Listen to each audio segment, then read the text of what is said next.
Good morning class. कैसे हो सब लोग।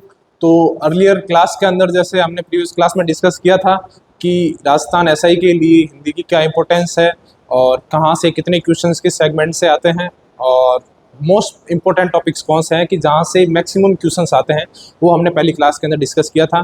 और सेकेंडरी हमने ये भी देखा था किस टाइप के क्वेश्चंस आते हैं और क्वेश्चंस को कैसे टैकल करना है। और इस क्लास के अंदर हम क्या करेंगे, सबसे पहले सेगमेंट वाइज एक छोटा सा पोर्शन उठाएंगे, वहाँ से मतलब मिनिमम 20, 30, 40 वर्ड करके चकलिंग मेथड के द्वारा मतलब थोड़े थोड़े वर्ड्स याद करने की कोशिश करेंगे। और दूसरा बात करते हैं कि सबसे पहले हिंदी का बात करें तो सबसे पहले हिंदी का वेटेज और जीके का वेटेज। हिंदी का वेटेज की बात करें तो 200 क्वेश्चंस 200 नंबर का पेपर आता है और उसमें से 2 पार्ट में डिवाइड कर सकते हैं हम।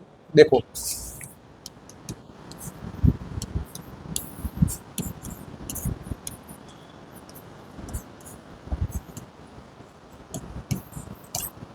इसमें देखो 2 सेगमेंट होते हैं, एक तो कंसेप्ट वाइज जो चीजें चलती है, दूसरा है जिसमें फैक्ट है या फिर चीजें रटने वाला चीज आता है।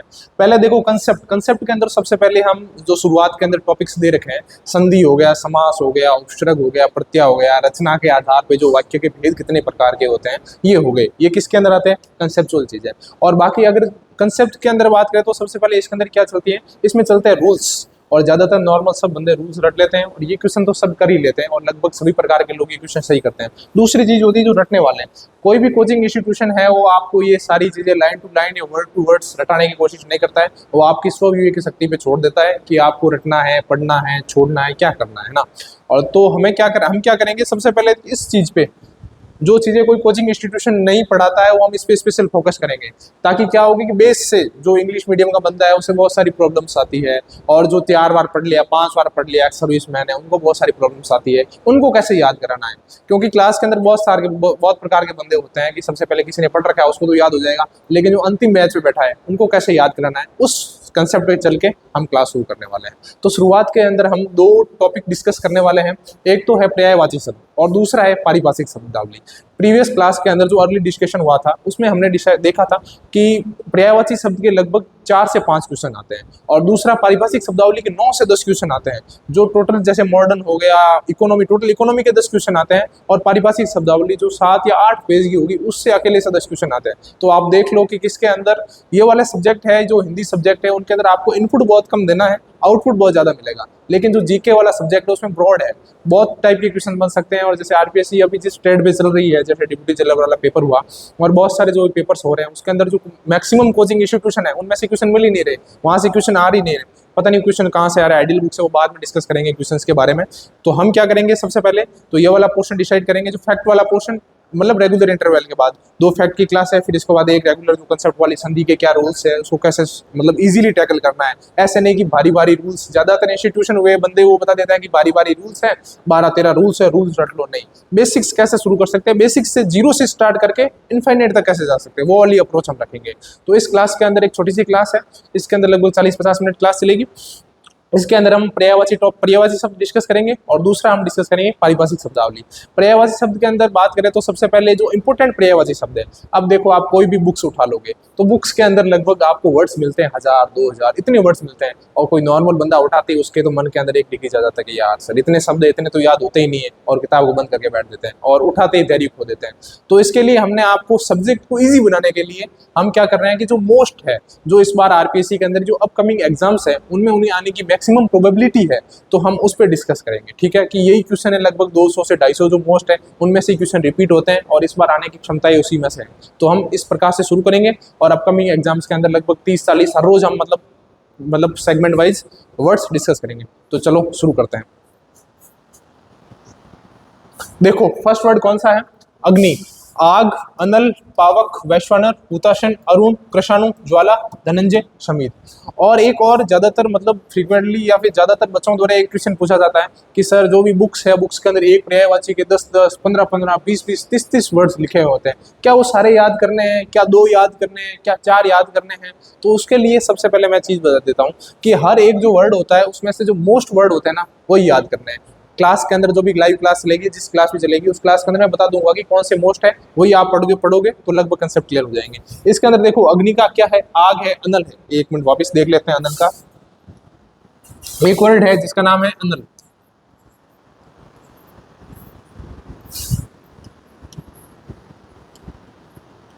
एक है अनिल। जब हम युग्म शब्द डिस्कस करेंगे तो चौथा पांचवा वर्ड वापस आएगा, तब वापस आपको रिकॉल करना है कि पहली क्लास के अंदर हमने ये वर्ड देखा था कहीं नहीं कहीं। इसका अर्थ क्या होता है वो देखते हैं। अनिल का तो जैसे हमने देखा था क्या होता है, आग। अनिल क्या होता है, हवा। देखो, एक आग होती है, एक हवा होती है। अनिल वर्ड क्या होता है, अनिल वर्ड मतलब जो कभी समाप्त नहीं होते। आग है वो चलती रहती है, आप अगर एक बार लग रहे होते हैं, हाँ ऐसे तो खत्म होती है, बट ऋग्वेद के अंदर बहुत सारे पुराणों के अंदर चीजें दे रखी है कि आग खत्म ही नहीं होती, चलती रहती है। अनिल वर्ड वहीं से लिया गया, ठीक है ना। अब बात करते हैं कि सबसे पहले युग्म शब्द, सॉरी, जो वाक्यांश के लिए शब्द है, वहां 3 प्रकार की आग का वर्णन किया गया है। 3 प्रकार की आग हम वही देख लेते हैं, देख के कौन कौन सी है।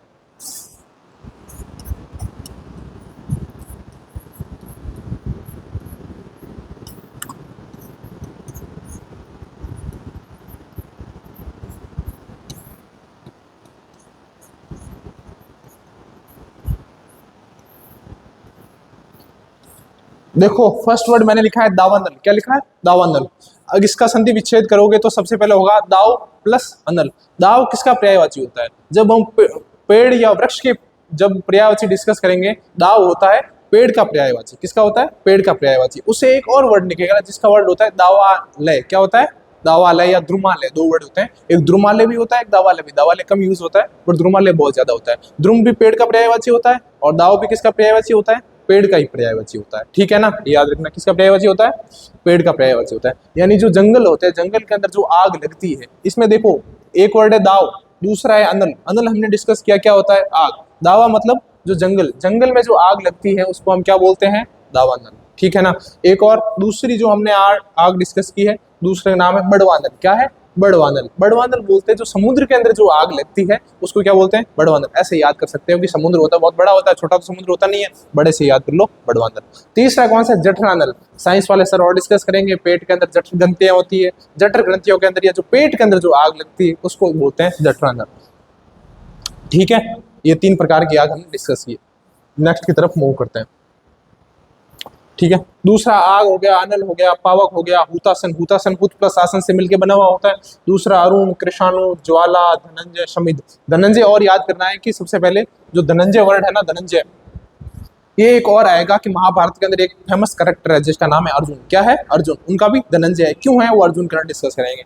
एक और है जिसका नाम है समिध। क्या है, समिध आग को बोलते हैं। और जो आग या यज्ञ के अंदर जो जलाने योग्य लकड़ियां होती है उसको क्या बोलते हैं, समिधा। क्या बोलते हैं, समिधा।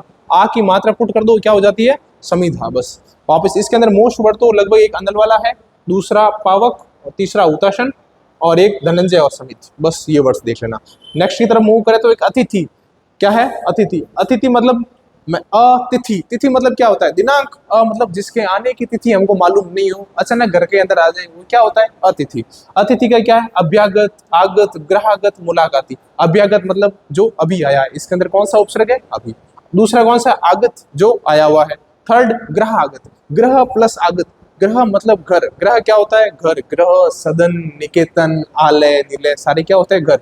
आगत मतलब जो घर को आया हुआ है। घर को कौन आता है, अतिथि। कौन, अतिथि। चौथा मुलाकाती। अतिथि आएगा तो मुलाकात करेगा या नहीं करेगा, तो मुलाकाती, ठीक है। थर्ड वर्ड है द्रौपदी का। क्या है, कृष्णा, पंचकन्या, पंचभर्तरी, पांचाली, पांडव पत्नी, मालिनी, सैरंध्री। ये 5 भर्तरी नहीं, पंचभर्तारी है ना। कृष्णा तो पता ही है, पंचकन्या। थोड़ी इसकी तरफ एक हम महाभारत की स्टोरी की तरफ चलते हैं ताकि आपको एक स्टोरी के माध्यम से सारी पर्यायवाची आपको याद हो जाएंगे। देखो दूसरा वर्ड लिख रखा है पंचकन्या। क्या लिख रखा है, पंचकन्या। याद रखना है कि सबसे पहले हम एंशिएंट के अंदर है ना बहुत थोड़ा टाइप के जनपद पढ़ेंगे, उसमें से एक जनपद आएगा, उस जनपद का नाम आएगा पांचाल जनपद। कौन सा जनपद, पांचाल जनपद। याद रखना है कि पांचाल जनपद की होने के कारण द्रौपदी को क्या कहा जाता है, पांचाली कहा जाता है ना। क्या कहा जाता है, पांचाली कहा जाता है। और एक और याद करेंगे कि रुक्मणी वैदर्भ जनपद की होने के कारण रुक्मणी को क्या कहा जाता है, वैदर्भी कहा जाता है। आपने अगर जो बेसिक ज्योग्राफी देखी होगी तो उसमें देखा होगा कि महाराष्ट्र के अंदर साउथ वाला रीजन है उसको बोलते हैं विदर्भ। क्या बोलते हैं, विदर्भ। वहीं से उनका ओरिजिनेट हुआ, तो क्या बोल गया, रुक्मणी का पर्यायवाची क्या हो गया, वैदर्भी। उसी प्रकार द्रौपदी है, द्रौपदी का क्या हो गया, पांचाली। जैसे कि माँ सीता है, माँ सीता कौन से जनपद से रिलेटेड थे, विदेह जनपद से रिलेटेड। कौन सा, विदेह, विदेह जनपद से रिलेटेड थे, तो उनका पर्यायवाची हो गया वैदेही। क्या हो गया, वैदेही। उसी प्रकार आपको याद रखना है कि द्रौपदी जी पांचाली जनपद से रिलेट रखते थे, तो उनका पर्यायवाची हो गया पांचाली। एक और स्टोरी की तरफ मूव करते हैं, तो याद रखना है कि महाभारत के अंदर एक कैरेक्टर है जिनका नाम राजा द्रुपद है, और राजा द्रुपद के 5 बेटियां थी। कितनी बेटियां थी? 5 बेटियां थी। 5 बेटियों में से एक थी द्रौपदी, तो क्या हो गया? पंचकन्या। क्या हो गया? पंचकन्या। पंचकन्याओं में से एक कन्या द्रौपदी जी थे, तो क्या हो गया? पंचकन्या। आगे देखो, देखिए एक और स्टोरी की तरफ मूव करते हैं। इनके भाई का नाम क्या था? द्रुपद। और इनके खुद का नाम क्या था? द्रौपदी। और इनके पिता का नाम बात करें तो पिता का नाम क्या था? द्रुपद। और भाई का नाम सॉरी दृष्टद्युम्न, और पिता का नाम क्या था? द्रुपद था। इसके अंदर आपको ये याद रखना है कि सबसे पहले एक स्टोरी चलती है, वो चलती है महाभारत के अंदर। महाभारत के अंदर मतलब एक स्वयंवर का आयोजन किया जाता है, और मतलब जो स्वयंवर का आयोजन किया जाता है महाभारत के अंदर, जिसके अंदर बहुत प्रकार के राजा है उनको ऑर्गेनाइज किया जाता है या फिर इन्वाइट किया जाता है। तो उसके अंदर सबसे पहले जो पांडव है, पांडव उस समय अज्ञातवास के अंदर होता है। किसमें होता है? अज्ञातवास के अंदर होते हैं। और सबसे पहले जो मत्स्य जनपद है विराटनगर, वहां पे सबसे पहले वो अपना निवास स्थान करते रहते हैं। ठीक है, तो वहां पे सभी राजाओं को इन्वाइट किया जाता है कि सबसे पहले द्रौपदी का स्वयंवर है। स्वयंवर एक वर्ड है जिसका नाम है स्वयंवर। क्या है? मैं लिख देता हूं।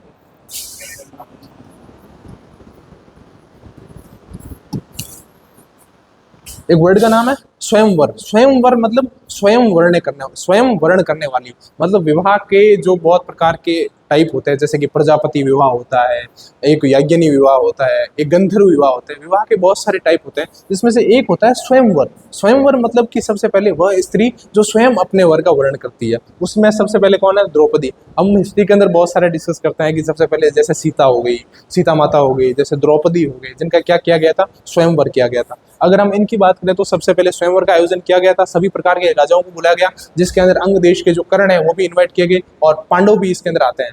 पांडव आते हैं तो सबसे पहले जिस प्रकार द्रौपदी हाथ में माला लेकर खड़ी रहती है, सभी एक शर्त रखी गई थी। ये शर्त रखी गई थी सबसे पहले एक क्या, ऊपर एक मछली है जो लटक रही है या फिर चारों तरफ रिवॉल्व कर रही है, रोटेट कर रही है, और नीचे एक पानी का बिंब बना हुआ है। तो आपको सबसे पहले धनुष और तीर दिए जाएंगे। आपको जो अपना मुंह है डाउनवर्ड करके ऊपर तीर चलाना है और मछली की आंख को भेदना है। तो ये काम है वो बड़े बड़े महारथी नहीं कर पाते, लेकिन अर्जुन कर देता है, और अर्जुन की शादी किससे हो जाती है? द्रौपदी से हो जाती है। एक और कंसेप्ट चलता है कि सबसे पहले जो 5 भाई थे उन्होंने इतना प्रेम था कि वो हर चीज को क्या बांट के खाते थे। तो सबसे पहले द्रौपदी को वापस घर पे लेके जाते हैं, और भीम और उनको अर्जुन वगैरह बोलते हैं कि माँ हम तुम्हारे लिए एक चीज लेके आए हैं। तो कुंती माता ने बोला कि जो भी चीज है अपने 5 में बांट लो। तब द्रौपदी को क्या बोला, मतलब भीम को बोला कि 5 के अंदर बांट लो, 5 के अंदर वितरण कर लो। तब उन्होंने बोला कि माता की आज्ञा तो कैसे टाल सकते हैं। तो द्रौपदी 5 भाइयों की पत्नी होगी। बरतार बोलते हैं पति को, क्या बोलते हैं? पति को। बरतार, प्यारा, बालम, कलंत्र, क्रांत, तो ये 5 की पत्नी होगी। तो क्या हो गया? पंचभर्तारी द्रौपदी का पर्यायवाची हो गया। आगे देखो, पांडवों का पत्नी थी तो पांडव पत्नी हो गया। मालिनी है ना, सबसे पहले जो पांडव अज्ञातवास के अंदर जो समय बिताते हैं, तो सभी पांडवों का और मैनली एक अज्ञातवास का नाम होता है, जैसे युधिष्ठिर का कंक है वगैरह वगैरह। ठीक है, 5 के नाम आगे डिस्कस कर लेंगे। और पांडव पत्नी। अगला मालिनी है जो अज्ञातवास नाम था इनका। क्या नाम था? मालिनी कौन सा नाम था? अज्ञातवास का नाम था। कौन सा नाम था? अज्ञातवास का नाम था। अगला कौन सा है? सैरंध्री। क्या नाम है? सैरंध्री। सैरंध्री याद रखना है कि सबसे पहले हम सखी का पर्यायवाची डिस्कस करेंगे। किसका? सखी मतलब जो फ्रेंड होती है, सखी, सहचरी, आली, सैरंध्री, इसी का पर्यायवाची वापिस पूछूंगा मैं कि द्रौपदी का पर्यायवाची सैरंध्री होता है, और किसका होता है? सखी का भी होता है। अगला देखो देखो,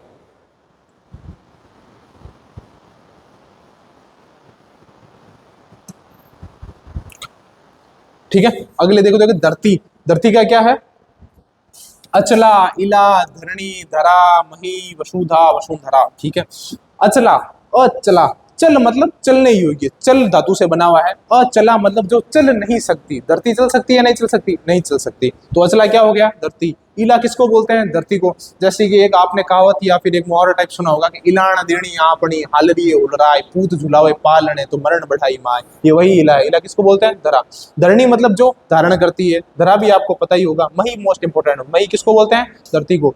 अगर आप धरती के पर्यायवाची याद करते हो और उसके पीछे धर लगा देते हो, क्या लगा देते हो? धर लगा देते हो, तो किसके पर्यायवाची बन जाएंगे? सारे पर्वत के पर्यायवाची बन जाएंगे। किसके? जैसे महीधर, धरणीधर, वसुधाधर वगैरह सबके पीछे लगा देंगे तो किसके पर्यायवाची बन जाते हैं? ये पर्वत के। और अगर धरती के पर्यायवाची शब्द है उसके पीछे देव लगा देते हो, धरती का देवता किसको माना जाता है? ब्राह्मण को माना जाता है। जैसे कि भूदेव, भू मतलब धरती देवता, भू का देवता कौन है? ब्राह्मण। सॉरी, ब्राह्मण या फिर ब्राह्मण भी कहीं कहीं यूज करते हैं, पांडव भी ब्राह्मण यूज करते हैं मोस्ट। जैसे एक वर्ड है कोविद, प्रज्ञ, बुद्धिमान, ये मतलब सबसे पहले किसका हो जाता है, ब्राह्मण का हो जाता है। अगला वसुधा है, वसुंधरा तो आपने पढ़ा ही होगा, वीर हो गया वसुंधरा, क्योंकि इसके अंदर बहुत सारे रत्न पाए जाते हैं, तो ये हो गए सारे। अचला, इला, धरणी, धरा, मही, वसुधा, वसुंधरा, ठीक है।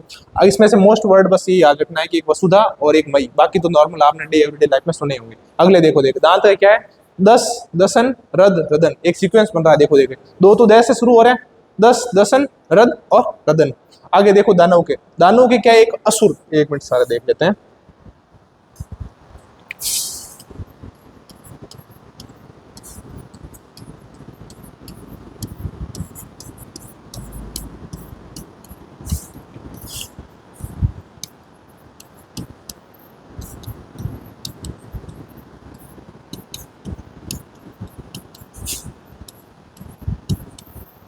और देखो मैंने बोर्ड पे 3 वर्ड लिखा है, पहला वर्ड है सुर, सुर मतलब क्या होता है, देवता, जिसके आगे अ लगा दो तो क्या हो जाएगा, दानव। थर्ड वर्ड है सुरा, सुरा मतलब जो दारू मद्यपान होता है उसको क्या बोलते हैं, सुरा बोलते हैं। 3 चीजें यहाँ से याद रख लेना। और अगर आ जाएगा देवशूर, देवताओं, सभी देवताओं में से मैन कौन है, तो इंद्र। कौन सा, इंद्र।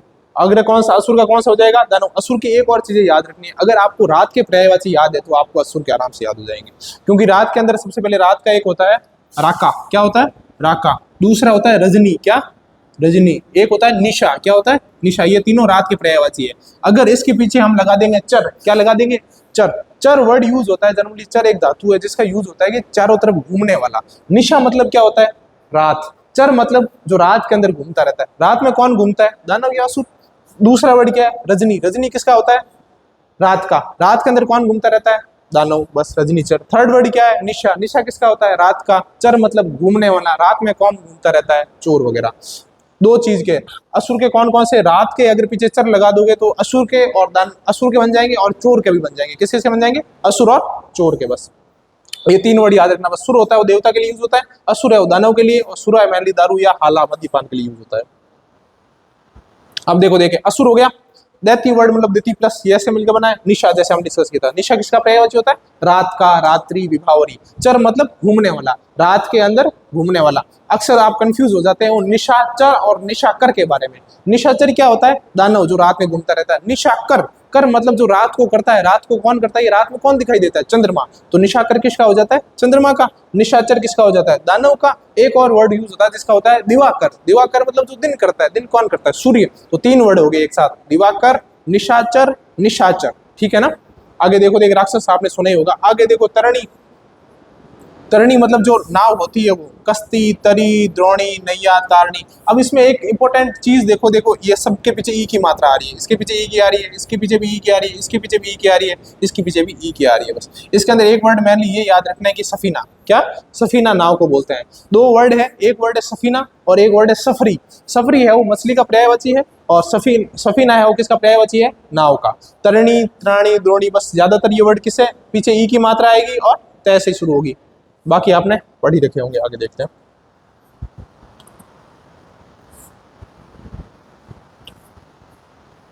पक्षी का क्या है, खग, चिड़िया, द्विज, नभ, चर, विहंग।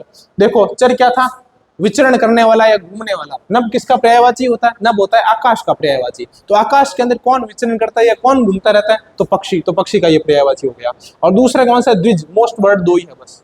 ऐसे विहंग भी होता है, ये विहंग भी होता है। एक वर्ड है द्विज, द्विज वर्ड ही होता है मतलब जो 2 बार जन्म लेता है, क्या, जो 2 बार जन्म लेता है। द्विज होता है पक्षी का पर्यायवाची होता है, क्योंकि पक्षी भी 2 बार जन्म लेता है। और द्विज और किसका होता है, और ब्राह्मण का भी पर्यायवाची द्विज होता है, क्षत्रिय का भी द्विज होता है, और किसका, वैश्य का भी होता है। हाल ही के किसी एग्जाम में पूछा था कि निम्न में से द्विज किसका पर्यायवाची नहीं है, तो ब्राह्मण का भी होता है, क्षत्रिय भी तो होता है, वैश्य का भी होता है, क्योंकि इन तीनों को पहले यज्ञोपवीत या उपनयन संस्कार का अधिकार था, शूद्रों को यह अधिकार नहीं था। तो ये द्विज उनका हो गया। और द्विज किसका होता है, और द्विज होता है दांत का। किसका होता है, दांत का, क्योंकि दांत एक बार तुम्हारे खिर जाते हैं फिर वापिस आते नहीं आते, तो दांत का भी द्विज हो गया, ठीक है। और द्विज और किसका होता है, हाथी का भी होता है। 7-8 है जो हम अनेकार्थक शब्द के अंदर डिस्कस करेंगे, ठीक है। बस हमको 2 चीज याद रखनी, एक नब्जर और एक द्विज। अगला देखो विष्णु, अच्युत, गोविंद, चक्रपाणी। देखो सबसे पहले अच्युत, गोविंद, चक्रपाणी, चतुर्भुज, दामोदर, नारायण, मधुरिपुर, लक्ष्मीपति, विठल, हरि। ज्यादातर तो हमने सुन ही रखे होंगे, अच्युत, केशव, नरी, हारायण वगैरह सारे वर्ड से। गोविंद भी पता ही होगा। एक वर्ड चक्रपाणी, क्या वर्ड है, चक्रपाणी। चक्र मतलब ये बात चक्र की हो रही, जो हाथ के अंदर, पाणी पर्यायवाची होता है हाथ का। हाथ के 3-4 पर्यायवाची होते हैं, मैं आपको बता देता हूँ। हाथ का होता है हस्त, कर, वाणी, वाणी सॉरी पाणी, भुजा और बहा, ठीक है। और चक्र पाणी मतलब जिसके हाथ के अंदर एक चक्र सुशोभित है, तो वो कौन है? विष्णु। एक और मैं एडिशनल फैक्ट और बता देता हूँ कि इसके अंदर जो तीसरा अर्थ निकल रहा है, तीसरा अर्थ कौन सा सर? कि सबसे पहले चक्र और पाणी, अच्छा जिसके हाथ में चक्र सुशोभमान है, कौन है वो? विष्णु। तो इसमें तीसरा अर्थ निकला। तो समास पढ़ेंगे हम, समास के जो 5 टाइप्स है उसके अंदर एक टाइप आएगा जिसको बोलते हैं बहुब्री समास। बहुब्री समास का यही कंसेप्ट होता है, ज्यादातर देवता हो गए, कोई पॉपुलर नाम हो गया, उसके अंदर तीसरा अर्थ निकलता है, और उसके अंदर कौन सा समास होता है? बहुब्री समास होता है, जिस प्रकार विष्णु के अंदर है। चक्रपाणी किसका है? विष्णु का। दो और चीजें मैं यहीं पे लिख देता हूं ताकि आपके एक और डाउट क्लियर हो जाए।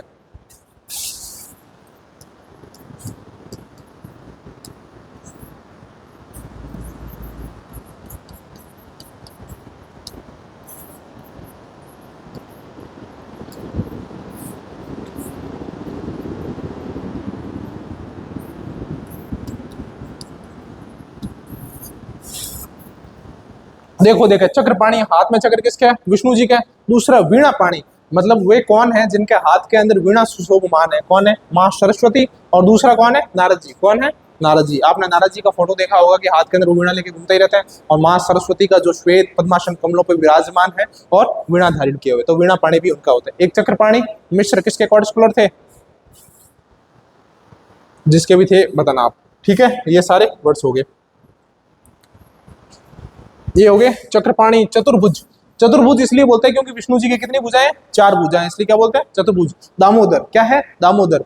एक वाक्यांश के लिए जो शब्द पढ़ेंगे उसमें वापिस ही वर्ड आएगा, क्या नाम है? दामोदर। दामोदर मतलब वह बच्चा जिसके जन्म होते ही उसके पेट पे माँ ने गांठ बांध दी हो, क्या बोलते हैं उसको? दामोदर बोलते हैं, ठीक है ना। ये दामोदर। और एक और एडिशनल फैक्ट बता देता हूं कि सबसे पहले भारत की पहली बहुउद्देशीय परियोजना कौन सी थी? यही दामोदर परियोजना 1943 के अंदर मेघनाथ शाह के सुझाव के आधार पे कंसेप्चुअल की गई थी। अगला नारायण, मतलब नर के अंदर है जो आयन प्रमुख। अगला मधु रिपु, माना जाता है कि सबसे पहले जब देवासुर संग्राम चला जा रहा था तो एक मधु नाम का राक्षस था, मधु नाम का राक्षस ने आतंक मचा रखा था, तो उसका दमन कौन करते हैं? विष्णु भगवान करते हैं, और उसकी हत्या कर देते हैं। इसमें देखो 2 वर्ड है, एक वर्ड है मधु, क्या है? मधु। दूसरा वर्ड है रिपु। रिपु पर्यायवाची होता है दुश्मन का, क्या किसका पर्यायवाची होता है? दुश्मन का। रिपु होता है, अरि होता है, बैरी होता है, ये किसका पर्यायवाची होता है? दुश्मन का पर्यायवाची होता है। मतलब जो मधु नाम के राक्षस थे उनका वध करने वाला है, या मधु नाम के जो राक्षस है उसके दुश्मन कौन है? विष्णु जी है। मधु रिपु किसका हो गया? विष्णु। आपको पता है विष्णु जी की जो भार्या है अर्धांगिनी, उनका नाम लक्ष्मी जी है, तो लक्ष्मी जी के पति हो गए। बस एक और याद रखना है कि सबसे पहले रीजनल लेवल है जो महाराष्ट्र है, महाराष्ट्र के अंदर जो नॉर्दर्न वाला जो एरिया है, वहां पे सबसे पहले विष्णु भगवान को विठोबा, विठोबा या फिर विठल नाम से पूजा जाता है, ठीक है ना। विठल नाम के पूजा जाता है, तो पॉपुलर नाम क्या हो गया? विठल जी हो गया। अगला कौन सा है? हरि भी बोलते हैं। एक और चीज बता देता हूँ, एक वर्ड है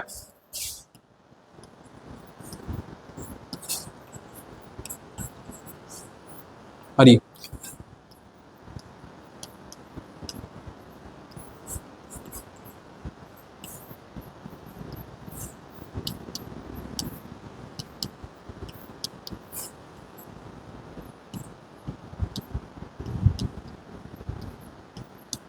देखो 2 वर्ड लिखा है मैंने, कंफ्यूज हो जाता है, युग्म शब्द के अंदर वापस आएंगे। पहला वर्ड है हर, और दूसरा क्या है? हरि। हर मतलब महादेव, जैसे कि बोलते हैं ना हर हर महादेव, यानी हर का अर्थ क्या है? महादेव। दूसरा क्या है? हरि का अर्थ क्या है? विष्णु। हरि विष्णु भी होता है, हरि मेंढक भी होता है, और हरि बंदर भी होता है, बस ये याद रखना है।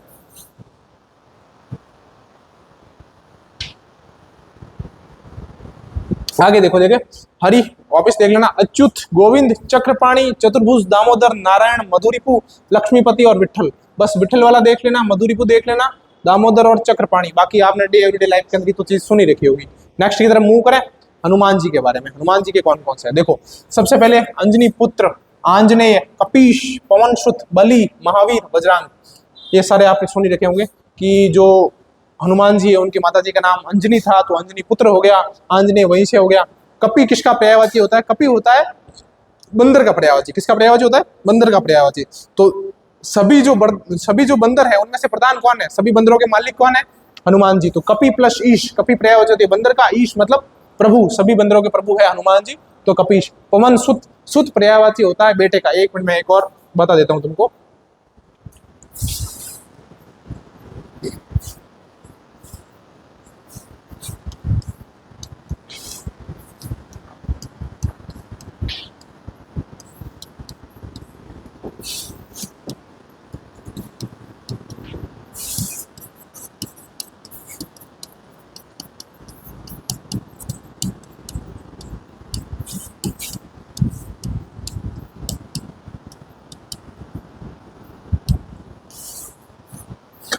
दो वर्ड लिखा है मैंने, एक होता है श्रुत, एक होता है श्रुता। एक और सूत भी बड़ा होता है जिसको सारथी को बोलते हैं। जैसे कर्ण को क्या बोलते थे? सूत पुत्र, वही है। सूत मतलब बेटा, आत्मज तनय और लड़का। एक और कंसेप्ट क्लियर कर देता हूं।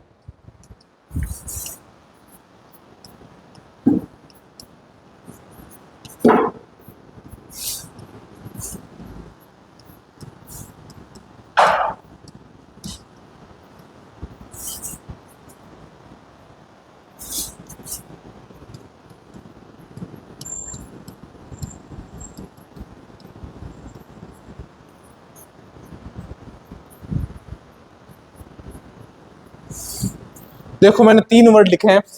पहला वर्ड लिखा है ज, ज मतलब जन्म लेने वाला। द मतलब बारिश कराने वाला, वर्षाने वाला। धी मतलब स्टोर करने वाला। तीन चीजें हैं। वह जो पानी के अंदर जन्म लेता है, कौन जन्म लेता है पानी के अंदर? कमल लेता है। या कमल, कमल के पर्यायवाची के अंदर सारे क्या हो जाएंगे? पीछे जय। कमल के जितने भी पर्यायवाची होंगे उनके पीछे क्या आएगा? लगभग मोस्ट में जय आएगा। द मतलब जो बारिश करता है, यानी बादल। बादल के पर्यायवाची के अंदर सबसे पीछे वर्ड कौन सा आएगा? द। धी मतलब जो पानी को स्टोर करने का काम करता है। सागर हो गया, समुद्र हो गया, यानी सागर या समुद्र के जितने भी लगभग पर्यायवाची होंगे उनके पीछे क्या आएगा? धी।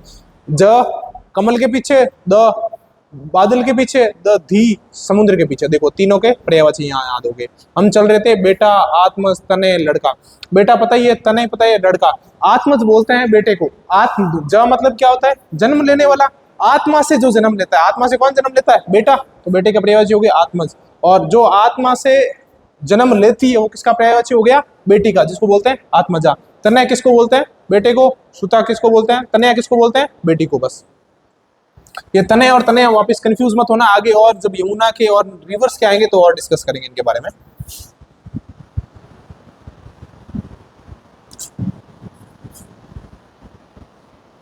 ठीक है। पवन सुत मतलब हनुमान जी के पिताजी का नाम पवन है, और पवन के सुत मतलब पवन जी के लड़के कौन है? हनुमान जी। बस आगे बलि मतलब बहुत ज्यादा बल है। महावीर महान है जो वीर। अगा वज्रांग, वज्रांग मतलब माना जाता है, जो प्राचीन कथाएं हैं उनमें कहा गया है कि हनुमान जी इतने पावरफुल थे कि उनका जो हर एक शरीर का बॉडी पार्ट है वो वज्र के समान मजबूत था। किसके समान? वज्र के समान। हर बॉडी पार्ट या हर अंग वज्र के समान था, तो वज्रांग, वज्र प्लस अंग से मिलकर बना हुआ है। आगे देखे देखे युधिष्ठिर।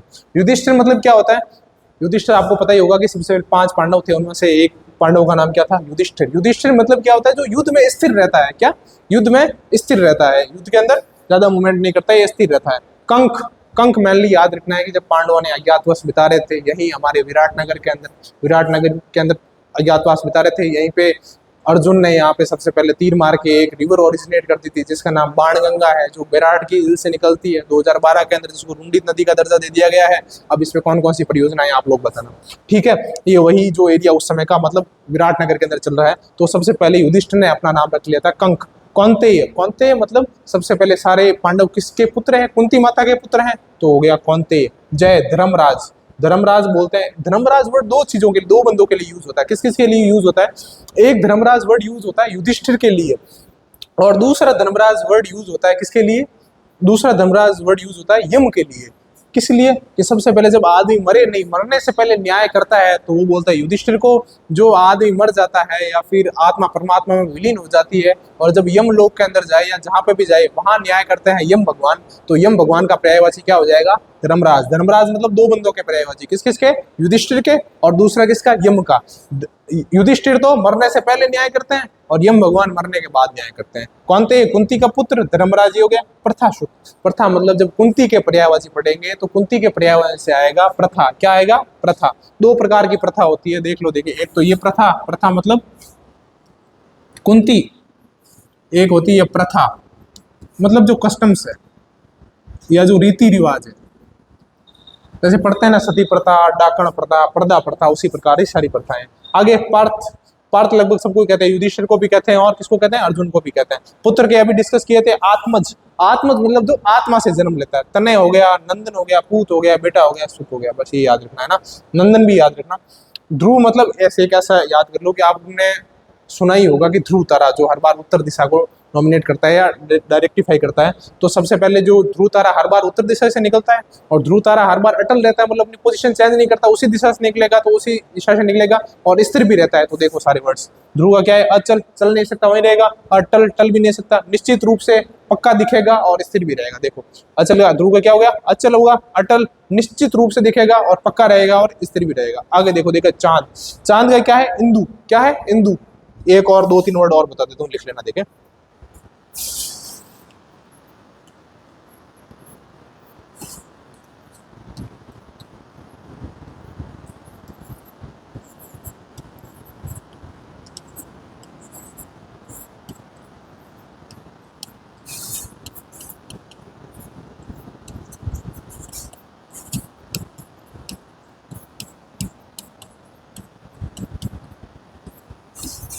ये देखो, देखे पहला वर्ड है वो क्या है, इंदु। इंदु किसके लिए यूज होता है, चांद के लिए। इंदु के अंदर र जोड़ दो, ये हो गया चूहा का एक अंदु या इंदु वर्ड यूज होता है जो महिला पायल या पायजेब धारण करती है उनके लिए। बस 3 वर्ड एक साथ याद कर लेना, ठीक है। इंदु, द्विजराज, निशाकर। हाँ सबसे पहले अभी डिस्कस किया था, निशाचर किसको बोलते हैं, जो रात को घूमता रहता है, राक्षस को। निशाकर जो रात करता है, कौन करता है, तो चंद्रमा। मृगलांछन, मयंक, राकापति, राकेश, रजनीपति, सुधांशु, हिमांशु। अगर रात के पर्यायवाची याद है तो चंद्रमा के आराम से याद हो जाएंगे। मृगलांछन मतलब हिरण्य का लांछन, वो एक स्टोरी बड़ी है, बाद में कभी डिस्कस करेंगे उस पर। आगे मयंक हो गया, राकापति, राका पर्यायवाची होती रात का पति। राकेश राका पर्यायवाची होती रात का, राका का ईश, रात का स्वामी चंद्रमा। रजनीपति रात का पर्यायवाची, रजनी का पति चांद। सुधांशु, हिमांशु, ये और याद रखना, अमृत का है सुधा, सुधा का अंशु है ये, हिमांशु भी चांद का है। अगले देखो, देखो जंगल, जंगल का क्या है, अरण्य।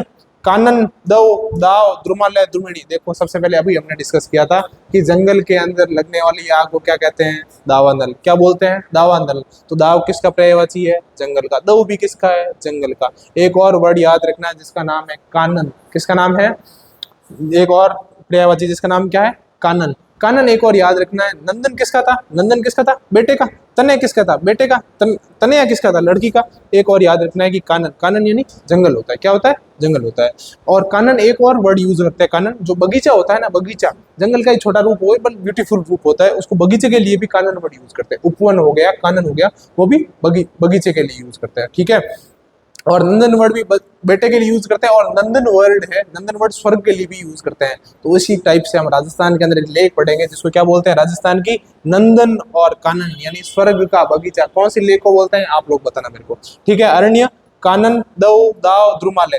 द्रुमालय मतलब क्या होता है, द्रुम पर्यायवाची होता है पेड़ का। किसका होता है, पेड़, पादप, वृक्ष, उसका होता है द्रुम।